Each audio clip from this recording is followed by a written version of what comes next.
कभी कभी हम जिस सफ़र को बहुत आसान समझते हैं, अरे ये तो कुछ भी नहीं है, हम तो ये चुटकियों में करके आ जाएंगे। लेकिन वो जो सफ़र है, ऐसी नाम भुला देने वाली सफ़र बन जाती है, हमेशा आपको याद दिलाती रहती है कि इस संसार में हम मनुष्यों के अलावा भी और भी कोई शक्ति रहती है जो भूत प्रेत कहलाती है। और वैसा ही इनके साथ में हुआ था। इनका नाम है सौरभ जी। सौरभ टैक्सी ड्राइवर हैं, हरियाणा के रहने वाले हैं। और ये घटना इनके साथ में 2007 में घटी थी।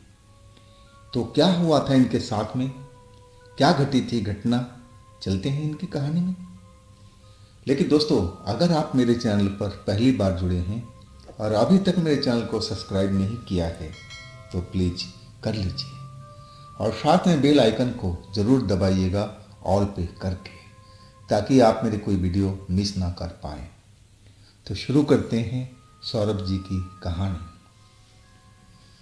दोस्तों, मेरा नाम सौरभ है, मैं टैक्सी ड्राइवर हूँ। मेरा टैक्सी लेने का एक ही मकसद था, पैसा कमाना।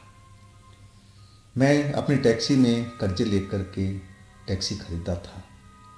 अब मैं जल्द से जल्द वो पैसा जिनका था उनको लौटाना चाहता था। अब मैं रात दिन इस काम में लगा हुआ था। मैं तो हफ्तों 10 दिन 15 दिन तक घर नहीं जाता था। मैं रोड पर ही अपनी टैक्सी लगा करके सो जाता था और जो भी सवारी मिलती मैं उसको उसके मंजिल तक पहुंचाने का कोशिश करता था, ताकि कोई सवारी मेरे से छूट न जाए। मैं ऐसे ही एक रात एक स्टैंड पर खड़ा था, ग्राहक का इंतज़ार में, सवारी के इंतज़ार में।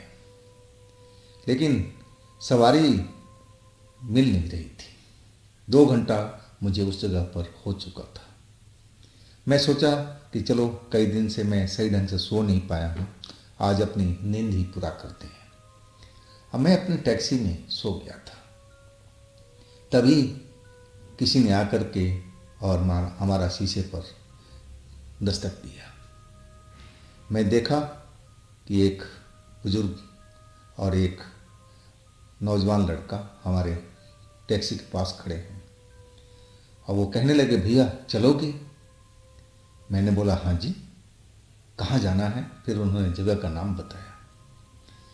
वो जगह ज़्यादा दूर तो नहीं था, लेकिन फिर भी करीब 1.5 या 2 घंटे की रास्ता था। अब मैंने पैसा बता दिया, जायज़ पैसा, और वो बिल्कुल तैयार हो गए थे। हमारी टैक्सी में बैठ गए और हम उनके मंजिल की तरफ निकल पड़े थे। जब हम उनके गांव के करीब पहुंचने वाले थे तो उनका जो गांव का रास्ता था, उस 2 सड़क थी। एक जो सड़क थी वो शॉर्टकट में थी, लेकिन उस पर रोड बनाने का काम चल रहा था और उन लोगों को पता नहीं था कि इधर से नहीं जाना चाहिए, क्योंकि वो शहर में रहने वाले थे और अपने गांव जा रहे थे। अब जो दूसरा रास्ता था, थोड़ा आगे से घूम करके था। वो हमसे कहने लगे, भाई ये रास्ता तो बंद हो गया है, ये तो बहुत नज़दीक में था, आप थोड़ा आगे घुमा करके लाना पड़ेगा, हम आपको एक्स्ट्रा पैसा दे देंगे। मैं कहने लगा, नहीं नहीं, ऐसी कोई बात नहीं है जी, जो तय हो चुका है, आपको तो गांव ही छोड़ना है, चलिए मैं कोई छोड़ ही दूंगा। वो हमसे बड़े प्रेम से बात कर रहे थे और मैं भी उनका इज्जत कर रहा था। अब हम उनके घर पहुंच गए। थोड़ा टाइम तो ज़रूर लगा था, चक्कर तो लगा था, लेकिन हम उनके घर तक पहुंचा दिए थे उनको। मेरे से वो लोग बहुत खुश थे और कहने लगे कि बेटा, जो बुजुर्ग था, कि बेटा आज रुक जाओ यहीं पर, क्योंकि रात अब ज़्यादा हो चुकी है और देख रहे हो ना, रास्ता एकदम सुन सपाटा है। तो अब तो कोई सवारी मिलने से रही, तो रात तुम यहीं पर काट लो, सुबह जल्दी निकल जाना। मैं कहने लगा उनसे कि देखिए अंकल, बताने के लिए, ठहराने के लिए धन्यवाद आपका, लेकिन हम लोग टैक्सी वाले हैं, अब रात भर हम लोग कहीं ना कहीं घूमते रहते हैं, कोई ना कोई सवारी टकरा ही जाती है, तो मैं निकलना ही चाहूँगा। अब फिर हम वहाँ से निकल पड़े थे। हम मेन रोड के करीब पहुंच गए थे। आधा किलोमीटर या पौन किलोमीटर मेन रोड रह गया था। अब वो जो रास्ता था दोनों साइड में झाड़ियों वाला था और वहाँ पर जैसे कोई खड़ा हो। मैं जब अपने हेडलाइट की रोशनी में देखा तो वहाँ पर जब नज़दीक पहुँचा तो मैं देखा कि एक औरत खड़ी है और वो भी लाल कपड़ों में। मैं समझा कि ये कोई सवारी वाली है कि आसपास में कई गांव थे, हो सकता है इसको कहीं अर्जेंट जाना हो। अब मैं उसके पास अपनी सवारी जो गाड़ी थी रोक दिया और रोकते ही वो औरत हमारे पास में आ गई। मैं देखा उसको, वो करीब 35-40 साल की एक औरत थी और वो कहने लगी, भैया जगह का नाम बताया, मुझे वहाँ जाना है, आप मुझे छोड़ दोगे? मैंने बोला हाँ जी, हम तो टैक्सी वाले हैं, हमारा तो काम ही यही है, आप बैठ जाइए। किराया मैंने बता दिया। वो मेरी तरफ देखने लगी। मैंने बोला बहन जी क्या बात है, आप इस तरह क्यों देख रही हैं? वो कहने लगी भैया मेरे पास तो पैसे नहीं हैं। अब मैं उसकी तरफ देखने लगा। यानी कि बहन जी देखिए, टैक्सी में बैठेंगी, आप जाएंगी, पैसा तो लगेगा ही ना। टैक्सी तो पानी तो चलती नहीं है, इसमें भी तेल गैस जलता है, तो कम से कम इतना तो ज़रूर दे दीजिएगा कि जिससे हमारा तेल का खर्चा निकल जाए। मैं आपसे ज़्यादा तो मांग नहीं रहा। लेकिन वो कहने लगी नहीं भैया मेरे पास तो पैसा है ही नहीं। अब आधी रात का वक्त और उस औरत को, अब मैं भी उसी तरफ जा रहा था। मैं सोचने लगा कि क्या करूं मैं। अंतर आत्मा ने गवाही दिया कि नहीं, इस औरत को बिठाओ, इसको मंजिल तक, जब उधर जा ही रहे हो तो इसको भी ले चलो। अब फिर मैंने वही कहा कि बहन जी आप बैठ जाओ, मैं आपको छोड़ दूंगा। औरत के चेहरे पर खुशी अब नजर आ गई थी और वो धन्यवाद करते हुए हमारी पिछली सीट पर बैठ गई। मैं उससे कुछ पूछने लगा कि बहन जी इतनी रात को आप कहाँ जा रही हैं? लेकिन वो गोल मोल जवाब देती रही। अब फिर मैं पूछना ही नहीं चाहा। मैं समझ गया था कि ये बताना नहीं चाहती हैं। अब फिर मैं अपने रोड पर ध्यान देने लगा, टैक्सी चलाते हुए। अब मैं मेन रोड पर आ चुका था और वहाँ से करीब 10 किलोमीटर के बाद में मुझे फिर वो रोड को, मेन रोड को छोड़ना था और एक पतले रोड पर निकलना था। और फिर वहाँ से करीब 7 किलोमीटर के बाद फिर मैं मेन रोड पर आ जाना था। अब मैं उस मेन रोड से अपनी जो टैक्सी थी अब वो दूसरी साइड में उतारने लगा, लेकिन मुझे उसी रोड पर जाना था और उस औरत को भी जो उसने पता बताया था। अब हम उस पतले रोड पर, सिंगल रोड पर कहा जाए तो, मैं अपना टैक्सी चला रहा था और वो जो औरत थी पिछली सीट पर आराम से आंखें बंद करके बैठी हुई थी।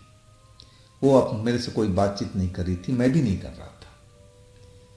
मैं समझ गया था कि ये ज़्यादा बातचीत करने वाली महिला नहीं है और पता नहीं इस बेचारी के साथ में क्या चल रहा होगा, किस तकलीफ में है, इसके पास तो पैसे तक नहीं है। तो ज़रूर ये दुखियारी ही औरत है जो आज मेरी टैक्सी में बैठी है। अब यही सब मैं सोचता हुआ आगे की तरफ चलता जा रहा था। आगे भी जो रोड था दोनों साइड से झाड़ियों से घिरा हुआ था और लग रहा था कि वो झाड़ियाँ बहुत लंबी दूरी तक गई हुई हैं और उनके बीच से हम गुजर रहे थे। कुछ ही दूर हम लोग, मैं चला था अपनी टैक्सी लेकर के, तभी सामने में मुझे ऐसा दृश्य नजर आया कि मैं एकदम टैक्सी को रोकना पड़ा। एक सफ़ेद कपड़ों में एक काला सा आदमी अब बीच रोड पर खड़ा मुझे दिखाई दिया। बड़ी बड़ी मूछें उसकी और जो आंखें थी बहुत मोटी मोटी और लाल लाल अंगारों की तरह दिख रही थी। वो इंसान मुझे देखते ही सही नहीं लगा। मैं तो उसकी आंखें देख करके डर सा गया था कि ये क्या चीज़ है भाई, इतना लंबा चौड़ा और इतनी बड़ी बड़ी मूछें, डरावना सा लग रहा था। अब तो मैंने गाड़ी रोक दिया था और गाड़ी रोकते ही वो जो इंसान था वो हमारी साइड में आ गया खिड़की पर। मैं अभी खिड़की का शीशा खोला भी नहीं था, लेकिन वो जबरदस्ती लगा कि उसको तोड़ ही देगा, इतना ज़ोर ज़ोर से मेरे शीशे पर हाथ मारने लगा। खोलो खोलो खोलो। मैंने शीशा खोल दिया। अब मैं उसकी तरफ देखता रहा। बहुत ही डरावना शक्ल, शक्ल तो ठीक ही ठाक था, बस उसकी आंखें बहुत डरावना मुझे दिख रही थी। एक उसमें अजीब सी एक लाल सी रोशनी सी मुझे नजर आ रही थी। ऐसा तो इंसान में पाया नहीं जाता है। और यही चीज देख करके मैं अंदर से सिहरा हुआ था, डरा हुआ था। वह इंसान हमारी टैक्सी के पास में आ गया, अपनी बड़ी बड़ी आंखों से घूरते हुए और हमारे खिड़की के पास आ गया। मैं उसकी आंखें देख करके एकदम डर गया था। अब मैंने देखा पीछे मुड़ करके जो औरत हमारे पिछली सीट पर बैठी हुई थी, वो बिल्कुल अपनी आंखें बंद कर लिया था, जैसे वो सो रही हो। वो इंसान खिड़की पर आकर के जोर जोर से अपनी हाथ का दस्तक देने लगा, जैसे मेरा शीशा को तोड़ देगा। मैं शीशा खोला और पूछा कि हाँ जी बताइए क्या बात है, क्यों रोका है हमें। और वो कुछ भी नहीं बोला। दरवाजा तो जो था वो झटके से खोल दिया और जैसे ही दरवाजा खुला वो अपना हाथ बढ़ा करके मेरे गर्दन पर रख करके मुझे बाहर घसीट लिया। मैं तो एकदम सदमे में चला गया था। इतना सब जल्दी सब ये हुआ था कि मुझे सोचने समझने की जरा भी मोहलत नहीं मिली थी। मैं तो चीख भी नहीं पाया था, इतनी जल्दी से वो मुझे टैक्सी के अंदर से बाहर रोड पर निकाल दिया था। और वो मुझे हवा में खड़ा कर रखा था, अपने हाथों से मेरे गर्दन पर अपने हाथों के दबाव से ऊपर उठा रखा था। अब मैं बिल्कुल सदमे में जैसे हूँ, मेरे मुंह से आवाज़ नहीं निकल रही है। उसका इरादा मुझे साफ नज़र आ रहा था कि वो मुझे मारना चाहता है। वो मारने के लिए ही मेरे टैक्सी से मुझे बाहर निकाला है। और तभी मैं सदमे से जैसे होश में आया। अब मैं उसके बंधन से मुक्त होने की कोशिश करने लगा, चिल्लाने लगा कि आप मुझे छोड़ दो, कौन हो आप, मुझे आपने क्यों बाहर निकाला, मुझे हवा में क्यों टांग रखा है, आप मुझे छोड़ दो। लेकिन वो जो इंसान था, इंसान जैसा जरूर दिख रहा था लेकिन था नहीं, वो तो एक पिशाच था। और वो जो पिशाच था वो हंसने लगा और वो कहने लगा कि मैं तुझे इसीलिए टैक्सी से बाहर निकाला हूँ कि तुम्हें तुझे छोड़ दूँ। मैं तो तेरी जान लूँगा, तेरा खून पीऊँगा। अब तो मैं जैसे समझ गया कि मेरी मौत निश्चित है। मैं ज़ोर ज़ोर से चिल्लाने लगा और जो हमारी टैक्सी में बैठी हुई थी औरत, उनको मैं बहन जी करके आवाज़ लगाने लगा कि बहन जी हमारी मदद कीजिए, मेरी मदद कीजिए, मुझे इस राक्षस से बचाइए। लेकिन जितना मैं बोलता वो उतना ही भारी आवाज़ में हंस रहा था। हाँ, मुझे लग रहा था कि कुछ देर मैं ऐसे ही हवा में टंगा रहा तो मेरी तो जान ऐसे ही निकल जाएगी। लेकिन चमत्कार हुआ। वो औरत जो हमारी पिछली सीट पर बैठी हुई थी, जो आंखें बंद करके लग रहा था कि सो रही है, वो झटके से बाहर निकल आई और उस पिशाच की तरफ देख करके कहने लगी कि इसको छोड़ दो, इसको नीचे उतारो और तुम यहाँ से चले जाओ। अब जो पिशाच था जो मुझे हवा में लटका रखा था, अब उसकी तरफ घूर करके देखने लगा। वो औरत उसको बार बार धमका रही थी कि तुम इस लड़के को नीचे उतार दो और तुम अपने रास्ते चले जाओ, मैं तुम्हें कुछ भी नहीं करूँगी। अगर तुमने इस लड़के को नहीं उतारा तो तुम्हारा जो हाल करूँगी कि तुम्हारी रूह तक कांप जाएगी। वो सीधी एकदम चेतावनी उस बहन ने देना शुरू कर दिया था। लेकिन वो तो मुझे उतार ही नहीं रहा था और जोर जोर से हंसने लगा था। औरत वो जो हमारी टैक्सी वाली थी, अब वो गुस्से में आ चुकी थी और उसने ना जाने क्या किया कि बस वहाँ पर मुझे एक अंधेरा अंधेरा सा दिखने लगा। मुझे बाहर कुछ ऐसा दिखाई नहीं पड़ रहा था कि उस जगह में क्या हो रहा हो। बस एक शोर, आवाज़, तेज तेज आवाज़, चीखने चिल्लाने की आवाज़ मुझे सुनाई दे रही थी और उसी पल मैं ज़मीन पर जा गिरा था। मेरी तो जैसे होश चला गया हो, ऐसा मेरी बेहोशी में शायद चला गया था। और जब मेरी होश आया, मैं अपनी आंखें खोला तो मैं अपनी सीट पर बैठा हुआ था, ड्राइविंग सीट पर। और वो जो हमारी टैक्सी वाली बहन थी जो पिछली सीट पर बैठी थी, वो मुझे होश में लाने की कोशिश कर रही थी कि उठ जाओ भाई, उठ जाओ, तुम ठीक हो ना। जैसे मैंने आंखें खोला, मैं उसकी तरफ देखा। मुझे कुछ भी समझ में नहीं आ रहा था कि आखिर उस शैतान को, उस पिशाच को इस औरत ने कैसे हरा दिया। वो तो मुझे मारने पर उतारू था, वो तो मेरा खून पीने पर उतारू था। और ये है कौन जो हमारी पिछली सीट पर बैठी हुई औरत है, जिसने मेरी इस रात को मेरी रक्षा किया। लेकिन वो मुस्कुराती रही और कहने लगी कि भैया गाड़ी आगे बढ़ाओ, ये रास्ता वाकई सही नहीं है, यहाँ और भी ऐसे लोग हैं जो हमें आगे दिखाई देंगे।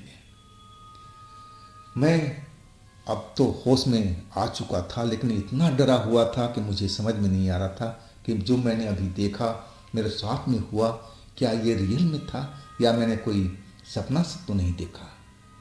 लेकिन वो और कहती, भैया रुको मत, गाड़ी को आगे बढ़ाओ, खतरा और भी यहाँ मौजूद है, हम लोग निकल लें यहाँ से, वही सही रहेगा।